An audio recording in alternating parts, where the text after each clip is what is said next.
Kobia, comment ça va ce matin? Ça va super. Bon, avant de parler un peu de la fête de Noël, on va rapidement venir à tout ce que la presse nationale nous propose ce matin. Et nous parlons du président de la République qui a procédé à de nouvelles nominations récemment.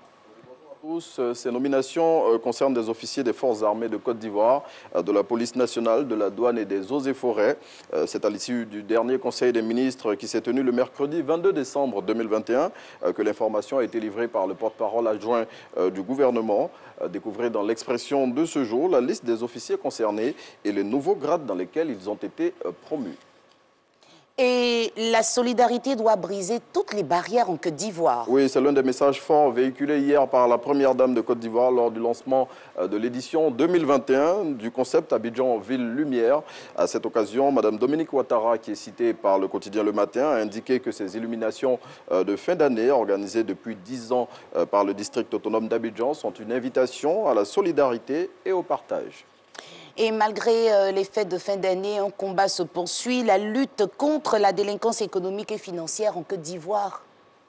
Oui, plusieurs réseaux de cybercriminels ont été démantelés dans des services de l'administration ivoirienne. L'information a été donnée hier par le garde des Sceaux, ministre de la Justice et des Droits de l'Homme. Et selon le ministre Sanson Kambilé, c'est dans les services du Trésor et ceux de la douane que ces cybercriminels opéraient. Retrouvées dans l'inter de ce jour, les révélations du ministre de la Justice sur le mode opératoire de ces services qui ont permis de mettre hors d'état de nuire ces délinquants économiques, au nombre desquels on compte une cellule d'une mafia italienne installée en Côte d'Ivoire et spécialisée dans le trafic international de cocaïne. Et le nouveau réveil veut nous rappeler qu'il y a 22 ans que la Côte d'Ivoire subissait un coup d'État militaire. Oui, le confrère revient sur cette page sombre de l'histoire de la Côte d'Ivoire dans son numéro de ce jour. Il fait justement la chronologie de ces moments difficiles qui ont crispé notre pays depuis le décès de Félix Houphouët-Boigny, son premier président, et pose la question de savoir ce que devient le PDCI-RDA depuis sa perte du pouvoir il y a de cela 22 années. Et vous avez un chiffre à l'honneur pour cette édition de la revue de presse? Oui, ce n'est pas un chiffre très reluisant. Il s'agit du chiffre 351 qui est le nombre de véhicules flashés en excès de vitesse par les services de la gendarmerie nationale de Côte d'Ivoire dans le cadre de la lutte contre l'incivisme routier. Et c'était pour la seule journée du mercredi 22 décembre 2021 selon Abidjan.net.